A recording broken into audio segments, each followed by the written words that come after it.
Hola amigos, amigas, aquí estamos en estas rutas históricas de Honduras. Soy Arnulfo Ramírez de Acosta y pues es un programa que pues invitamos a colegas, amigos, historiadores, geógrafos, antropólogos también en estos caminos de estas rutas históricas de Honduras. Y en esta oportunidad pues nos hemos encontrado a un buen amigo, un colega. Me refiero al licenciado en Historia Denis Portillo. Denis Portillo actualmente es docente universitario de CEUTEC, al igual también labora como investigador de la Unidad de Historia del Instituto Hondureño de Antropología e Historia. Y Denis realmente es una persona que es un investigador ya, como decimos, nato, se dedica a la labor científica en investigación, publica, al igual también el licenciado Portillo es docente, o sea que el que ha funcionado esos dos elementos. ¿Cómo está, maestro? Mucho gusto. Mucho gusto, un placer que me haya invitado, licenciado, y pues aquí estamos para compartir un poco de conocimiento. Muchas gracias, y eso ese es el objetivo de la ruta histórica, ¿no? Compartir el conocimiento. Sabemos también que hay muchos colegas, hay muchos personas, público en general, estudiantes, al igual también me imagino que los estudiantes del licenciado Portillo, este tipo de programas los utilizan para sus clases, ¿no? Para aprender más, un complemento más a lo que ellos han aprendido en sus clases. Y el tema que vamos a desarrollar es fortalezas españolas en Honduras, el licenciado Portillo. Y una de las cosas que primero debemos declarar, porque sabemos que nos ven historiadores, nos ven pedagogos, nos ven psicólogos, nos ven diferentes profesiones. Cuando hablamos de fortalezas, realmente, ¿a qué se refiere estas fortalezas? Fortaleza, estamos hablando de un inmueble, una estructura arquitectónica cuya finalidad básicamente era militar. Se construía para proteger normalmente costas contra los ataques de embarcaciones enemigas a los que estaban ocupando. En el caso de que nos compete hoy, pues son fortalezas españolas, son fortalezas que datan de lo que es el periodo colonial en Honduras y que fueron construidas precisamente por los españoles para contener las invasiones tanto de franceses, holandeses, ingleses y de piratas en sí mismos.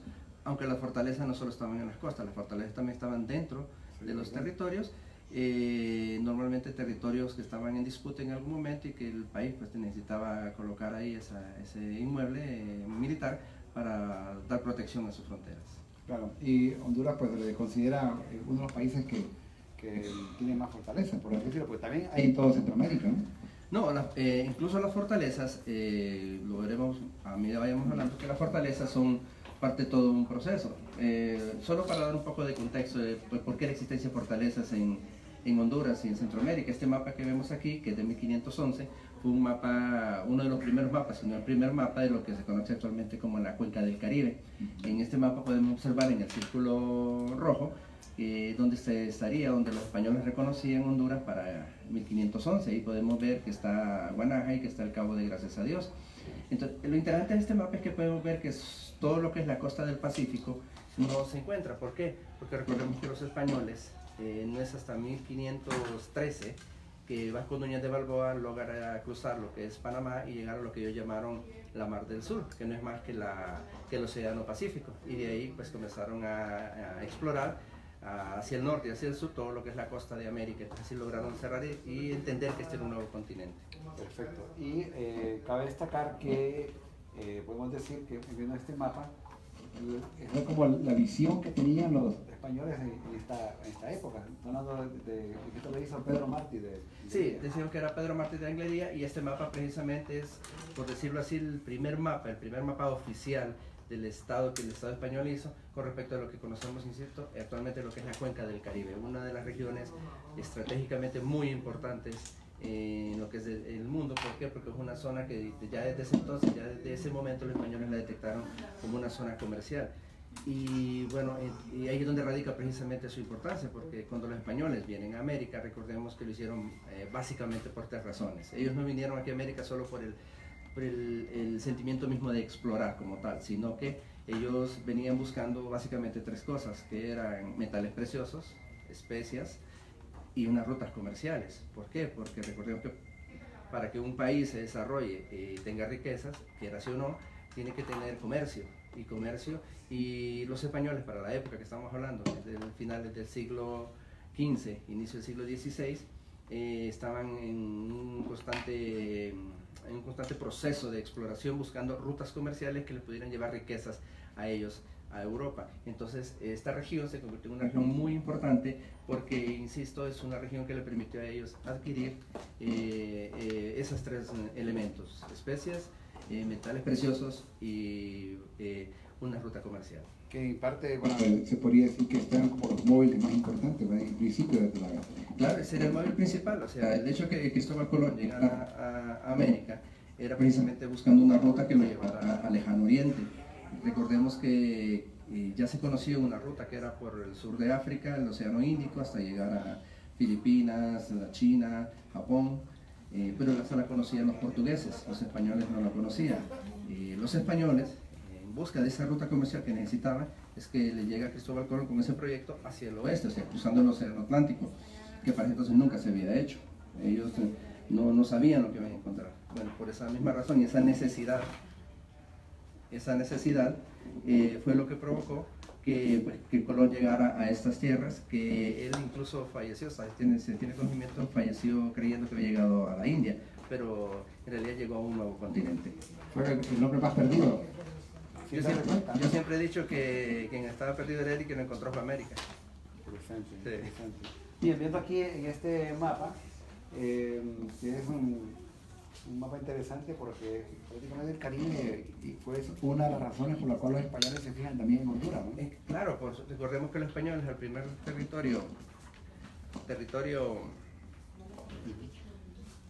territorio al cual ellos llegaron, ellos tocaron tierra, se dice incluso en el continente, fue la zona de Trujillo, en la zona que actualmente es Honduras. Entonces, en este mapa que vemos aquí es lo que les venía diciendo, ya se demuestra cuando ellos llegan a América, cuando ellos ya logran ubicar las regiones que ellos necesitan por donde pueden comerciar con las colonias que están estableciendo y sacando el producto.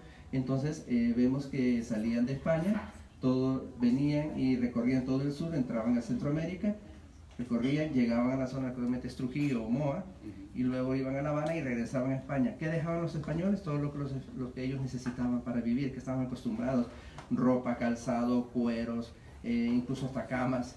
¿Qué se llevaban ellos? Materias primas, alimentos, granos, todo aquello que les puede servir para a ellos refinarlo y volverlo a mandar nuevamente a esta zona, lo cual no ha cambiado mucho, por cierto, porque seguimos siendo países que producimos materias primas, salen fuera del país y nos traen refinadas. Así es, así es. Interesante porque ver toda la ruta, realmente nos damos cuenta de que fue un movimiento bastante importante, ¿no? En el desarrollo comercial de la América, de la España colonial de la época. Claro, recuerden, insisto, que España en la época pues se convirtió en una potencia. ¿Por qué? Porque no descubrió solo islas, no descubrió un pequeño territorio, llegó a un nuevo continente, llegó a un continente, y los recursos naturales que ese continente le estaba brindando a España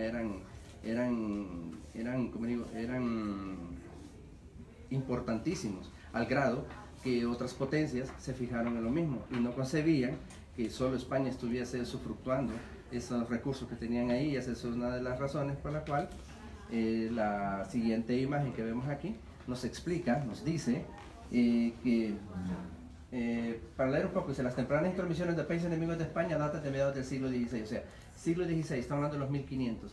Los españoles, el primer mapa dijimos que en 1513, o sea, en forma muy temprana. Los demás países, potencias de Europa, que quieras o no eran enemigos de España, hablemos de Inglaterra, hablemos de Francia, comenzaron ellos a entrar a esas posesiones españoles en América, y precisamente esos puntitos rojos, esas manchitas rojas que podemos ver en el mapa, son lugares que los ingleses le quitaron así literalmente su posesión a los españoles. Son lugares como Jamaica, la isla de Jamaica, lugares como la Mosquitia, lugares como Belice.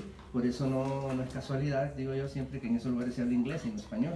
Por ejemplo, la Mosquita, quieras o no, el idioma principal que ellos han manejado también es el inglés, aunque sea en territorio hondureño que se encuentra actualmente.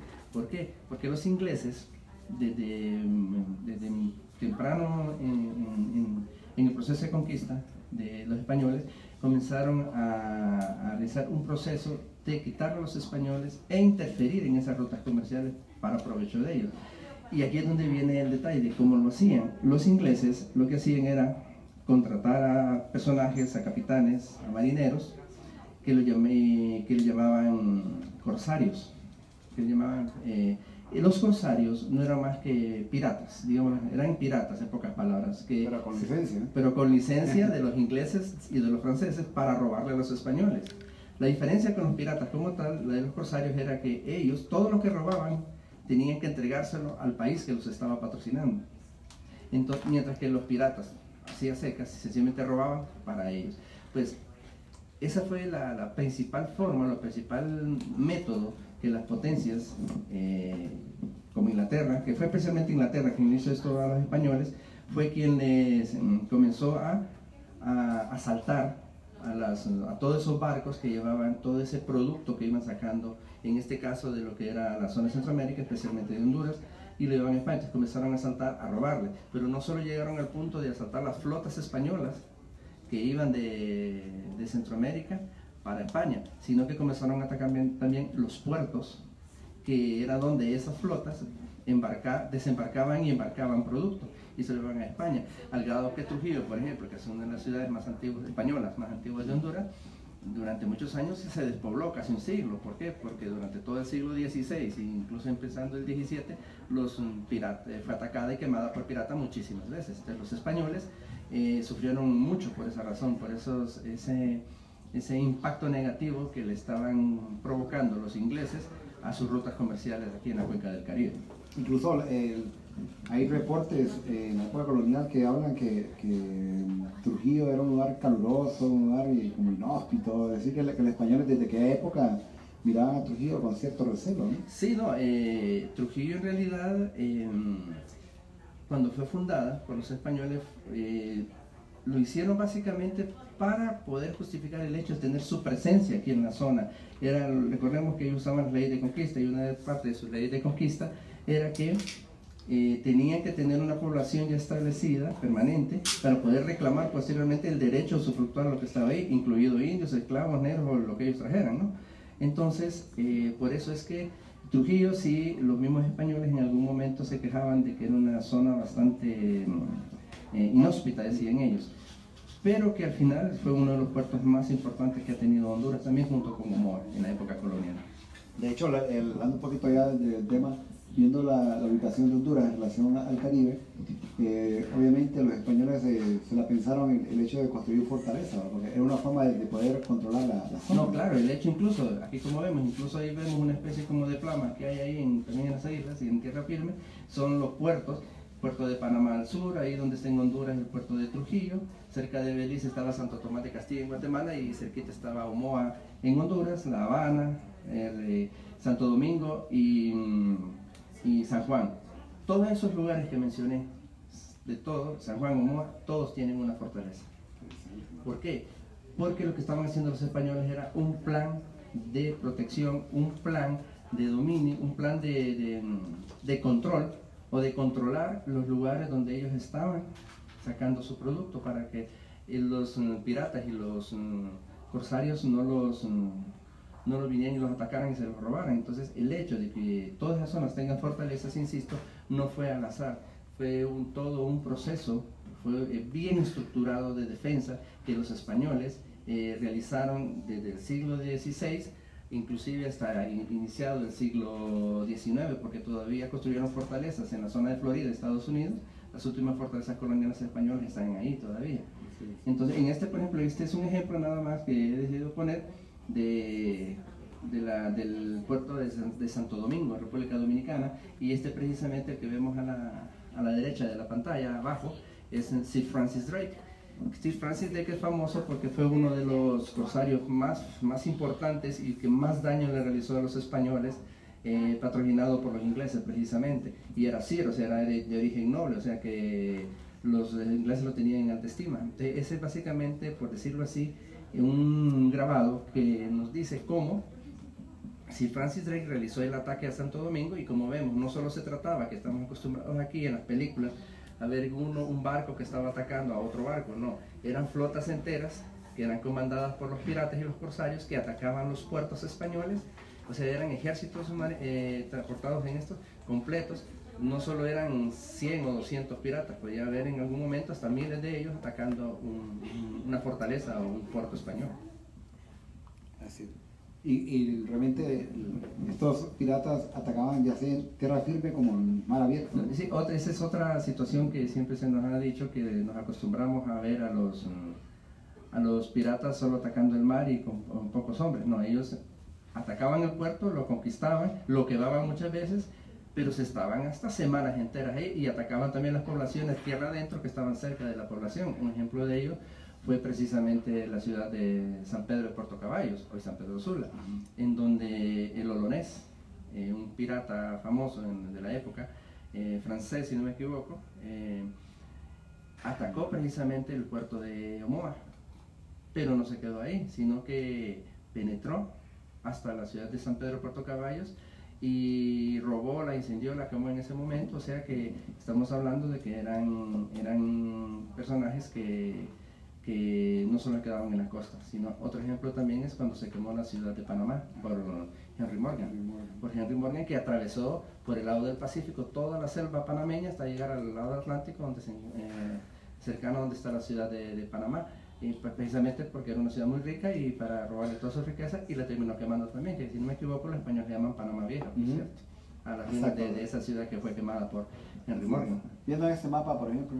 Este mapa precisamente es ya viendo un paneo más grande con respecto a donde está ubicado la cuenca del Caribe, que tanto era muy importante para los españoles. Todo el color amarillo que podemos ver ahí en el mapa, todo el color amarillo eran las posesiones españolas para el siglo XVIII, para los 1700. O sea, eran territorios bastante grandes donde los españoles estaban usufructuando. Repito, vuelvo a lo mismo. ¿Por qué los españoles estaban aquí y conquistaron esta zona? Sencillamente para enriquecerse y tener rutas comerciales. Entonces toda la zona amarilla le pertenecían a los españoles. Ya los otros colores le pertenecían a otros países. La Sudamérica, la zona verde era a Brasil.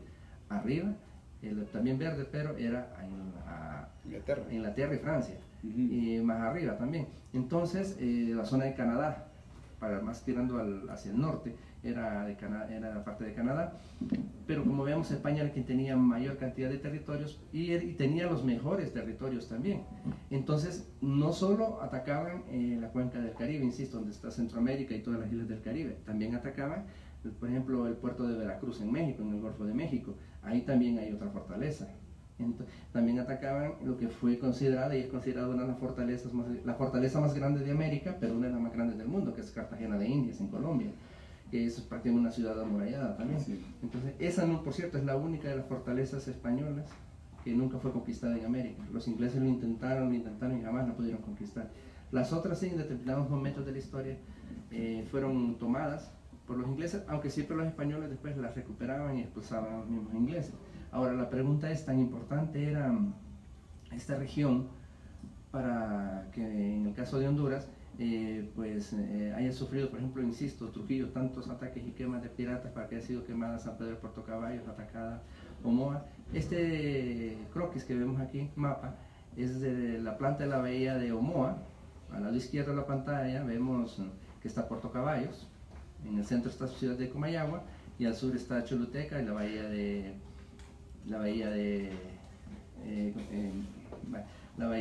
Fonseca.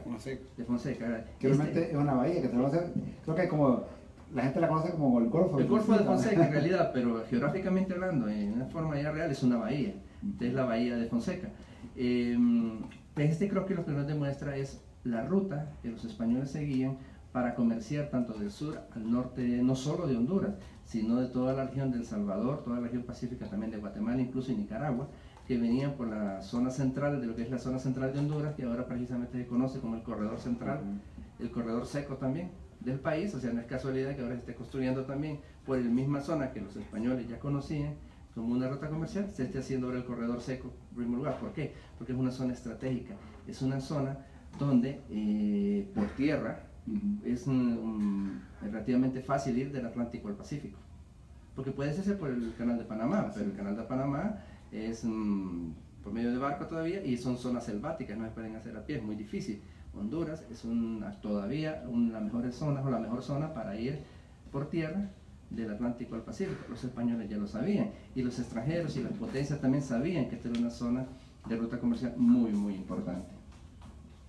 Luego, precisamente este es de lo que hemos estado hablando, para tal vez cerrar y amarrar y darles así como una imagen a esos personajes que tanto les interesaba atacar a esta zona. Son 3 de los piratas que estuvieron y atacaron las costas hondureñas.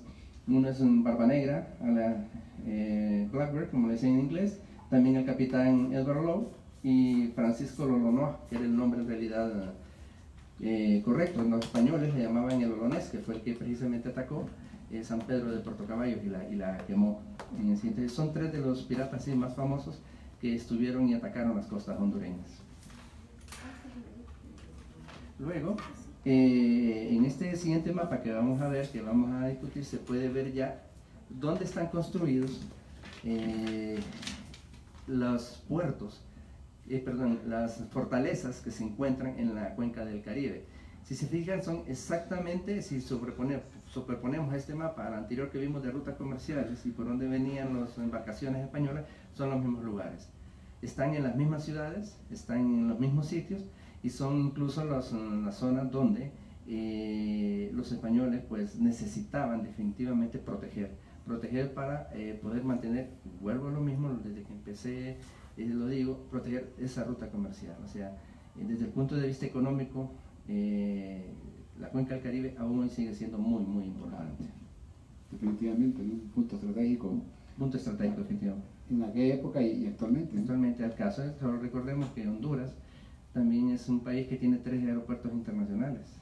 En el resto de Centroamérica no hay un país que tenga 4 aeropuertos internacionales todavía.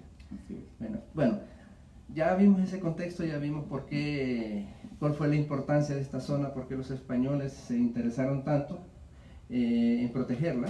Entonces, ¿cómo lo vinieron y lo hicieron? Bueno, a través de lo que les he venido mencionando, de las fortalezas. La primera que los españoles vinieron a pensar en proteger, el primer puerto fue precisamente Trujillo. En esta imagen, aquí en este acercamiento, vemos que esa es una proyección, un grabado de Trujillo para 1573. Si uno mira esta fortaleza de ese grabado, ese es Trujillo, precisamente es la bahía de Trujillo, y la comparamos con la que ahora vemos que en realidad no es la misma, no es igual. Esa sería una fortaleza. En Trujillo lo que se construyó al final no fue una fortaleza como tal, técnicamente hablando, sino que fue un recinto fortificado. Es un inmueble para defensa, pero más pequeño, con sus murallas más angostas, más bajas. Sin embargo, lo que sí no cambia con respecto a las fortalezas es la potencia de las armas, ¿sí? Puede sostener la misma cantidad, la misma potencia de armas que puede tener Omoa. ¿Por qué? Porque para esa época, cuando se comenzó ya a fortificar Omoa, se pensó ya decidir fortificarla. Aquí está el recinto fortificado de Santa Bárbara, que es en Trujillo, así se le conoce. Santa Bárbara, como vemos, en realidad es pequeña, tiene paredes pequeñas, pero los cañones son, si los miras, son del mismo calibre que los podemos encontrar en Omoa, nada más que son menos. Y vemos es más pequeño, ¿por qué? Porque aquí viene la importancia del lugar que estaba protegiendo.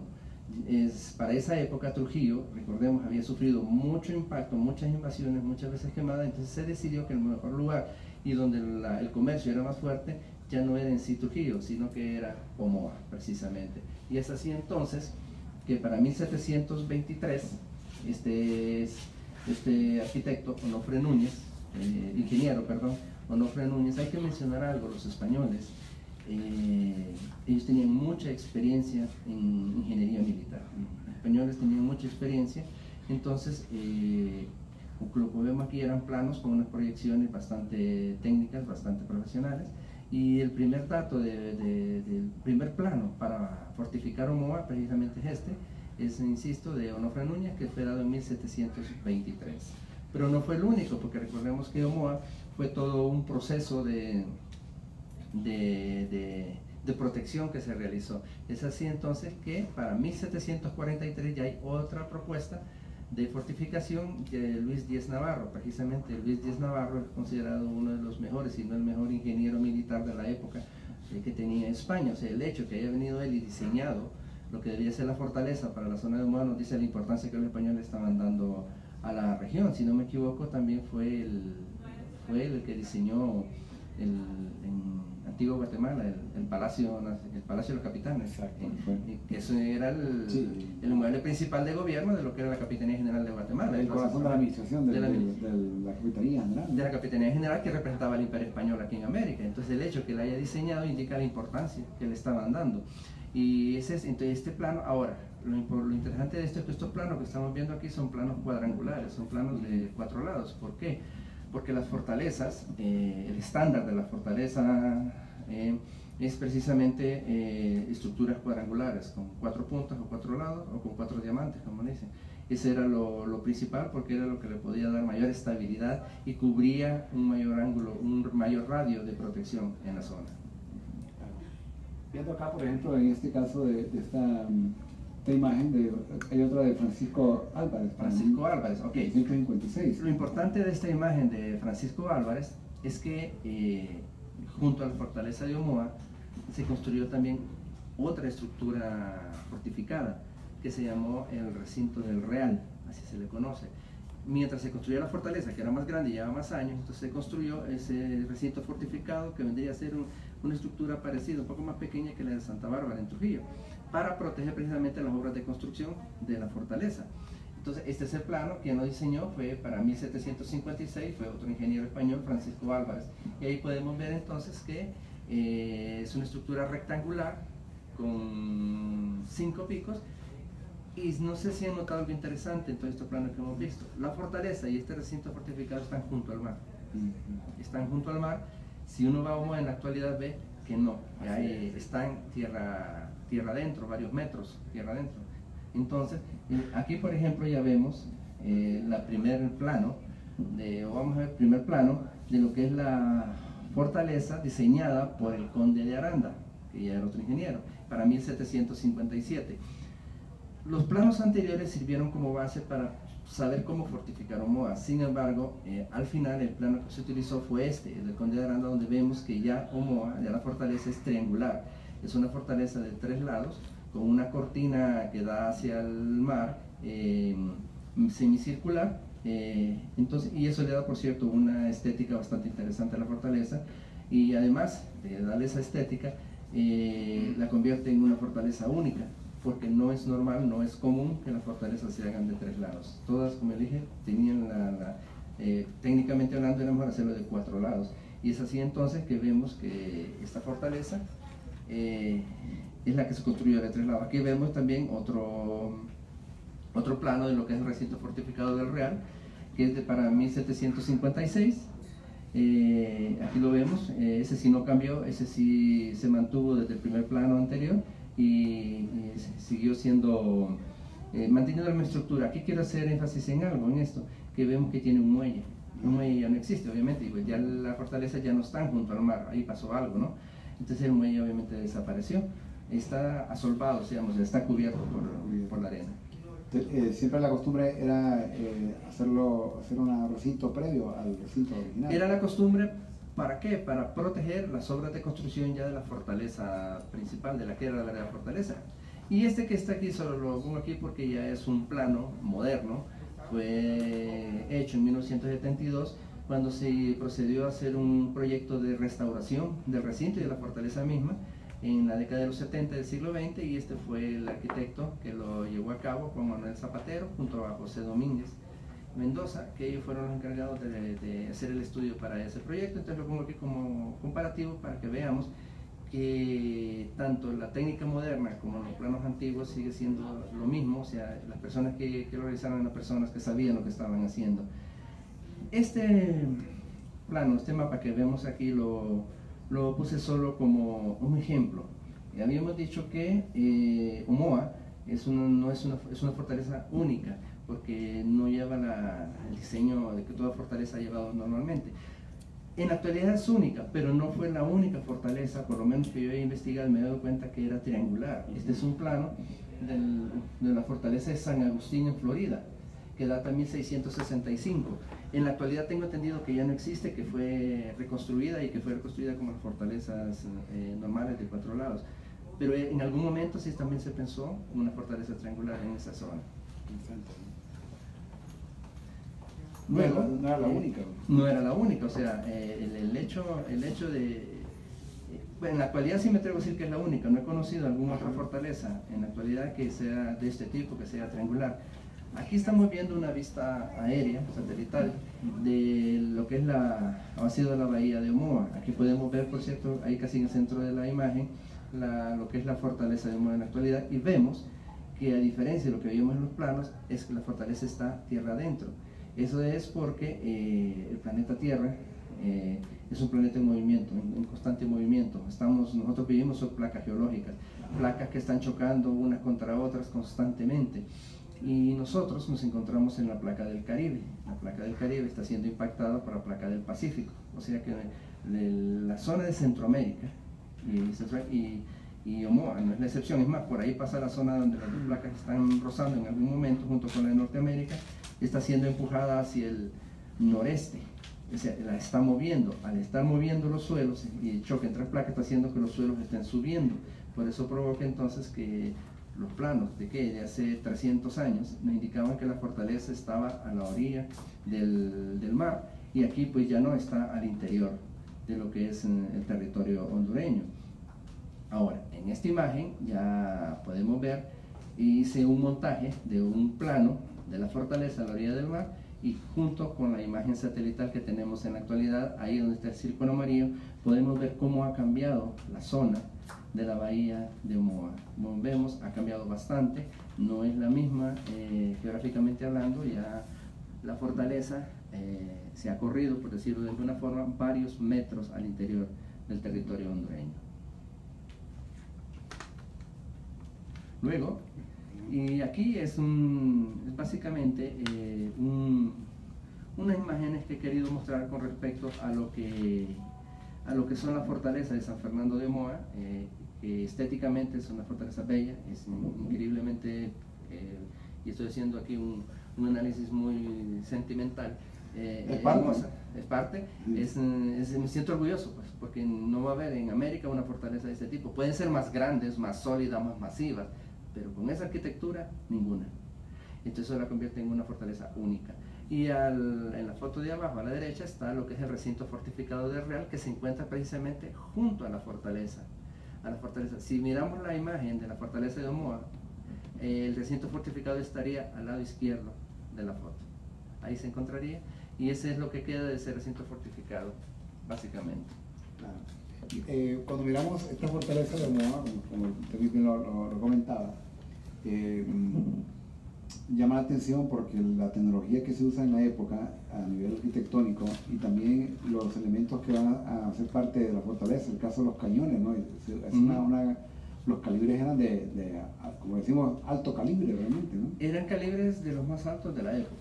Era lo último en tecnología militar. Era lo último, porque recordemos que tenían que repeler a kilómetros de distancia los barcos piratas o de los quienes estuvieran invadiendo antes de que se acercaran a la costa. Tenían que impedir su desembarco. Al grado incluso la importancia de la fortaleza de Omoa, hay que recordar que aún después de la independencia, cuando ya la Omoa pasó a ser parte del estado de Honduras, la fortaleza incluso fue atacada posteriormente por algunos otros barcos. Por ejemplo, hubo un barco, el Ñobe, que era inglés, que por razones que a mediados del siglo XIX, mediados del siglo XIX, la segunda mitad del XIX, cuando ya Honduras era independiente, fue atacado por un barco de la Marina inglesa, y bombardeó la fortaleza, y la fortaleza resistió. O sea, se indicaba también que la tecnología que utilizaron era de lo mejor en su momento. Claro. Al ver la fortaleza misma que tenemos de Omoa, recordemos que los reyes de turno, o sea, era el rey Fernando que estaba para Fernando, sí. Es el que manda, pero según se dice, la fortaleza, cuando se termina, prácticamente era para evitar ataques piratas o para mover mercadería, pero cuando se termina, al final no logra todos los objetivos, ¿no? Lo que pasa con la fortaleza es que se construyó durante varios años. Se empezó a construir más o menos desde 1757 más o menos, y todavía era el final del siglo XVIII y la fortaleza estaba inconclusa. Es más, la fortaleza quedó inconclusa, no se llegó a terminar en su totalidad. O sea, nunca llegó a tener la cantidad de cañones proyectados que debía tener. Nunca llegó. Y luego vino la independencia, y entonces la fortaleza se dejó de tener las funciones para las cuales los españoles la habían construido. Se ahora para otro tipo de funciones, ¿no? Exactamente, incluso la fortaleza sirvió durante muchísimos años como una prisión donde estaban criminales criminales presos políticos, por ejemplo, o criminales peligrosos, iban a la fortaleza durante muchísimos años.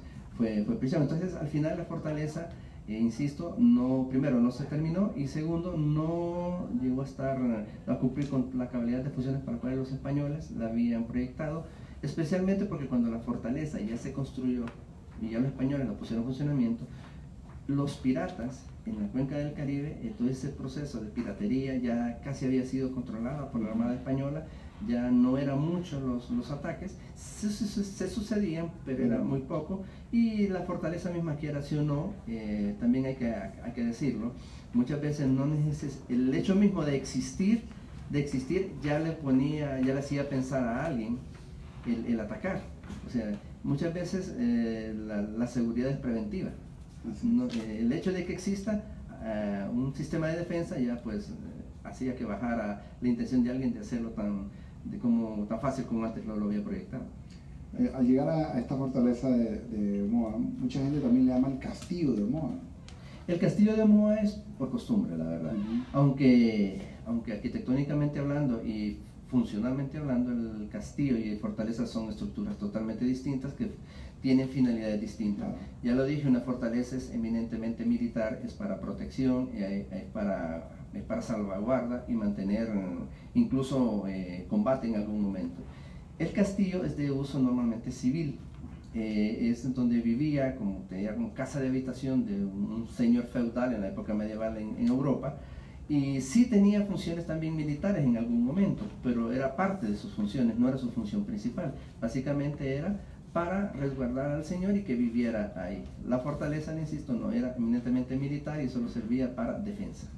Interesante, importante, ¿no? Incluso hay relatos dentro de las leyendas, mitos, que ahí pasaba aquella cuestión de la famosa gota de agua, que cayó una gota de agua y le hacía un agujero y la persona moría. Es una especie de tortura, ¿no? Es una especie de tortura donde se dice que a los presos, se dio básicamente cuando era prisión. La prisión se dio a finales del 19 hasta la primera mitad del siglo XX, sirvió como prisión la fortaleza de Omoa. Aquellos presos que eran rebeldes, entonces lo que hacía dice que lo llevaban a un cuarto pequeño entre la fortaleza, tan pequeño que no se podían mover, estaban así como apretados, y lo único que dejaban abierto una abertura, un agujerito en la parte de arriba, y ahí tiraban agua. Entonces eso goteaba, y cuando goteaba le caía en la cabeza, y era tan constante que mínimo volvía loco a la persona que estaba adentro. Dice lo peor que podía suceder es que le perforara el cráneo. Interesante todo el tipo de leyenda, porque usted lo comentaba de que la construcción nunca fue concluida, entonces obviamente habían fisuras. El tipo de material, se nota ahí mucho material, sobre todo el famoso coral negro, que no hay mucho en la zona. Sí, especialmente la parte de la cortina que da al mar, que es la parte semicircular, está hecho de coral. Eso precisamente es lo que le da algo diferente a la fortaleza, porque el coral, aparte de ser muy resistente, cuando las balas de cañón de la época chocaban contra él, no solo pegaban con la fortaleza, sino que hacía que rebotaran por el tipo de material que tenían, y eso es lo que le daba también una fortaleza y resistencia a la estructura. Si hoy día alguien quiere ir, creo que está bajo la administración del Instituto Hondureño de Antropología e Historia. Sí, ¿no? incluso la fortaleza tiene la categoría máxima de protección en Honduras, que es Monumento Nacional. Los monumentos nacionales son aquellas estructuras que por su historia, por lo que representan, son símbolos de nuestro país, y la fortaleza, bueno, quiera decir, no, sí lo tiene. Entonces está bajo la administración del Instituto Hondureño de Antropología e Historia, y tiene un museo adscrito ahí a la fortaleza que se puede visitar, un museo colonial, y está abierta para que sea visitada por todos aquellos que podamos llegar. Y yo precisamente pues digo, todo hondureño debe visitar esos lugares que son parte de nuestra idiosincrasia, es lo que nos hace hondureños precisamente. Así un poco para ir cerrando, maestro Portillo, cuando usted llega la primera vez a la fortaleza de Moa, ¿qué fue lo primero que le impactó? Lo masivo. O sea, le impacta el ver la fortaleza, el ver esa estructura que está ahí, que uno no está acostumbrado a ver una estructura tan grande para nosotros, ¿verdad? Claro. Tan grande, con esos muros tan altos y tan masiva, que da una sensación de fuerza, de poder. Y al final también recordemos que no solo era para protección militar, sino que también era un mensaje que los españoles estaban dando de nosotros mandamos y tenemos el poder para hacer esto. Claro, al final lo demostraron de una u otra forma, ¿no? Así es. Fueron 300 años de dominio. Así es. Bien, el mensaje final que quiero a todas las personas que nos escuchan, de hecho, saludamos a Mauro Salgado, que nos manda un saludo de felicitación, ¿verdad?, por estos espacios abiertos, dice la identidad nacional, felicidades y éxito. Gracias, Mauro, por sus comentarios. Realmente lo hacemos por ustedes, realmente lo hacemos con mucho gusto. El mensaje final, maestro. Bueno, retornando el saludo para él también, y gracias por vernos y participar. Pues precisamente por esa razón siempre termino todo con mis participaciones de la misma forma, recomendando estudiemos, leamos la historia de Honduras, participemos de ella, porque es la única forma en que nosotros vamos a desarrollar el sentimiento de hondureñidad que debemos tener, porque uno no ama lo que no conoce. Eso es muy importante, ¿no? O sea, el hecho de ir a los lugares y de esa forma uno se conecta con los lugares. Claro. Y esto crea también conciencia histórica, maestro. Así es, eso nos hace hondureños precisamente. Oscar Gómez también nos saluda, dice al licenciado Arnulfo y al licenciado Denis. Gracias. Por el programa. Así que bueno, gracias por sus reportes y vamos a seguir hablando acerca de estas fortalezas porque realmente son importantes. El licenciado Denis Portillo, que labora actualmente en el Instituto Hondureño de Antropología e Historia, en la sección de Historia, es una persona que investiga mucho, sobre todo en su orientación es la historia geográfica, ¿no? La geografía histórica. La geografía histórica, sí, eso es muy importante, que nos ayuda a los historiadores para poder entender mejor el actuar del ser humano a través del tiempo. Bueno, y a ustedes, gracias. Nos vemos en las próximas rutas históricas de Honduras con temas de mucho interés para todos y todas. Hasta pronto.